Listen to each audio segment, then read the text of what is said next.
Welcome back. You're still watching Beautiful Day. This is Weather HQ. Now, the furniture and charcoal industries are vital sources of livelihood in Nueva Vizcaya. But with this economic opportunity also comes the challenge of ensuring our forests are protected and our resources used responsibly. To share with us how the DENR is strengthening partnerships with these industries for a more sustainable future, we are joined via Zoom by DENR Regional Executive Director, Ms. Gwendolyn Bambalan. Magandang umaga, Ms. Gwen. Thank you so much for joining us on Beautiful Day. Yeah, thank you also, Mr. Paula, for inviting us here to your program to discuss and share our ongoing initiatives on how to promote the sustainable use of our forest resources through the furniture and handicraft industry in the region. As you mentioned, it's only Nueva Vizcaya, but actually this is a region-wide initiative, Sir Paula. Well, it's a region-wide initiative po, but I want to focus first on, kasi just looking at it from the outside looking in, medyo counterintuitive when you talk about furniture and charcoal industries trying to be a bit more sustainable when it comes to forestry po. So what is the partnership about when it comes to these industries and making sure that there is responsible forestry happening in the region po?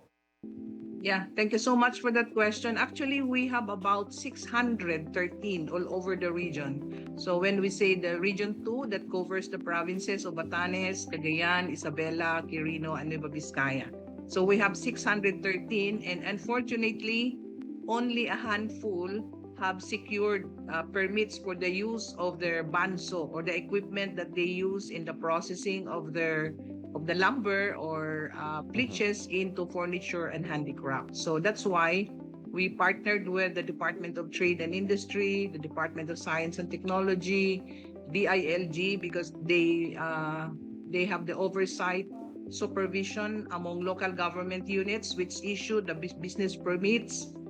Even DOLE, because DOLE has to ensure that the industry has also some use or is compliant with the occupational health safety among the workers, to include also the daily wage rate that they're supposed to receive from the owners of this industry.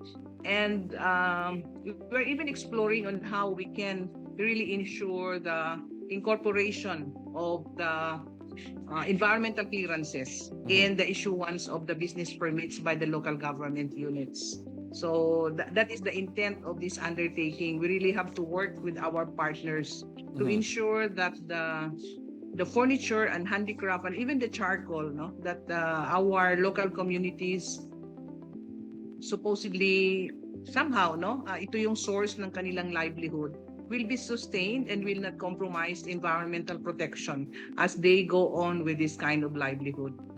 Ms. Gwen, you mentioned it a while ago that there are around 613 owners, Yes. businessmen, but then you're only able to actually reach a little more than 100 po. Ano po ang mga biggest challenges niyo po with in terms of reaching out, in terms of being able to involve them in your efforts, especially when it comes to environmental protection?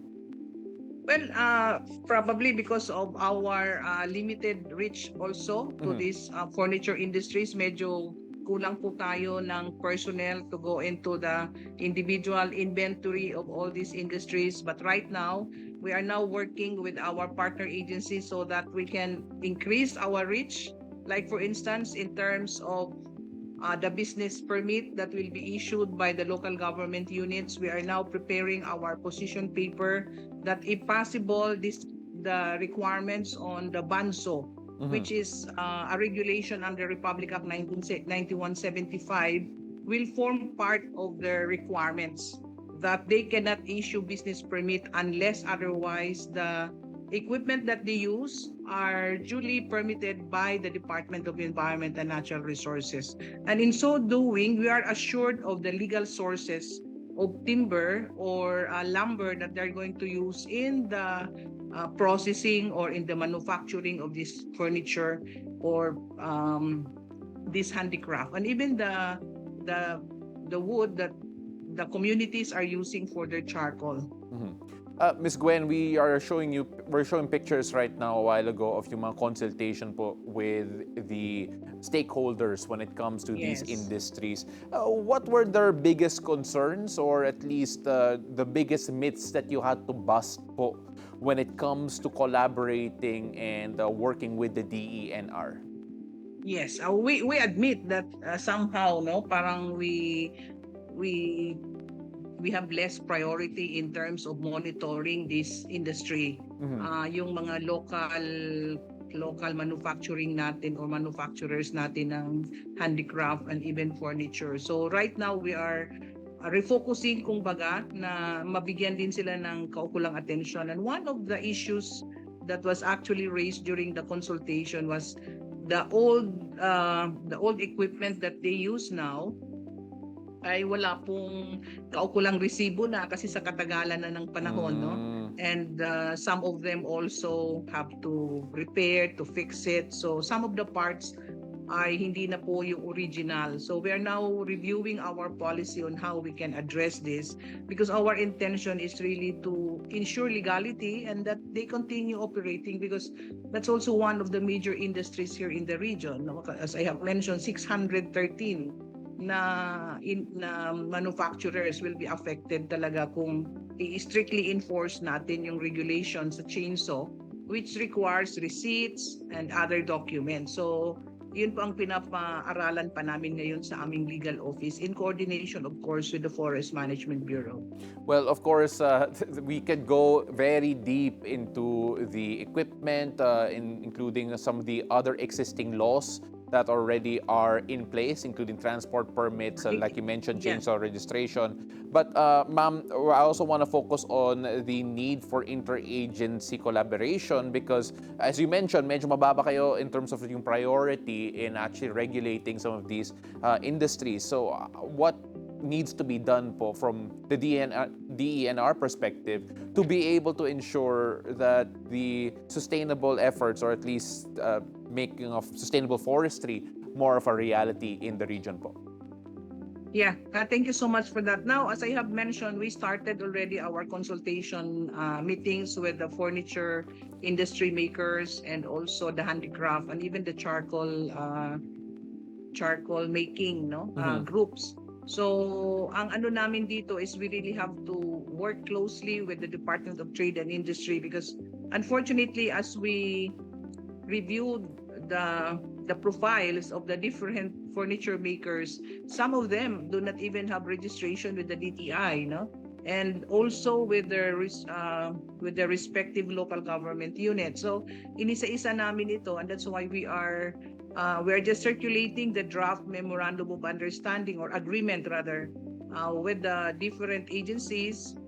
And that's why we might probably hold another meeting to finalize it and schedule the MOA signing already so that we can keep track of the development now. As I have told the Department of Trade and Industry, we will probably provide grace period for this industry to comply because our intent is really for them to become green market supposedly, because as I have mentioned, Region 2 is actually in the past years ay ito po ang one of the lagging industries ng Yes. Pilipinas, no? So instead of logs now, however, we're converting it to furniture, which is a high value products already. That's why DTI is also supporting them. So ito yung focus namin. Now we have to ensure that the permits will really require yung mga environmental clearances, not only transport, not only chainsaw registration, but even yung environmental regulations like permit to operate air because they're using machines. Yes. So among others, that's why we have to work closely and work collaboratively with our partner agencies. And we're happy to note that they're very supportive. While DTI is focused on ensuring supposedly yung pag-ayos ng mga industries na ito, but they have to understand also that we have environmental regulations to comply. So masaya naman kami at least nagkaroon kami ng common and direction on this. And even the DILG is open to our submitting the position paper that if possible, i-incorporate nila yung chainsaw permit before they will grant the applicant, no? Yung furniture maker ng business permit. Unfortunately, at present daw kasi, it doesn't form part of their citizens charter. So, Yes. per regulation din kasi, we could not add requirements. Kaya yun ang ano namin, we are submitting that position paper to the anti-red tape authority for it to be reviewed, no, revisited, and sana makonsider na it can form part of additional one requirement only. Because kung maipasok kasi natin yung chainsaw permit as one requirement, maganda na po yun dahil part of the requirements din ng chainsaw permit is really to have legal source or sources of lumber before Yes. we can issue it. Yes, Ms. Gwen. So yun po itong interconnectedness nito, Sir Paulo, na maganda kung maipasok siya sa mainstream regulation ng isang agency para hindi na yung every now and then nandun kami magmo-monitor given the number of personnel we have also to do the monitoring. Yes, And Ms. also Gwen. to increase the appreciation of our furniture makers that the intent really is to ensure sustainability.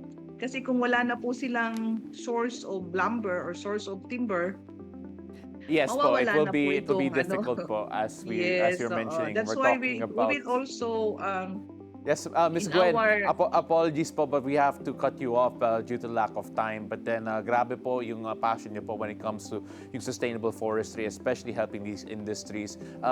Hopefully, we can have you again some other time po to really dive into it. But for Yeah. the meantime po, we just have to thank you for your insights for the meantime. Thank you so much for coming on, and hopefully, we can have you again soon. Maraming salamat po.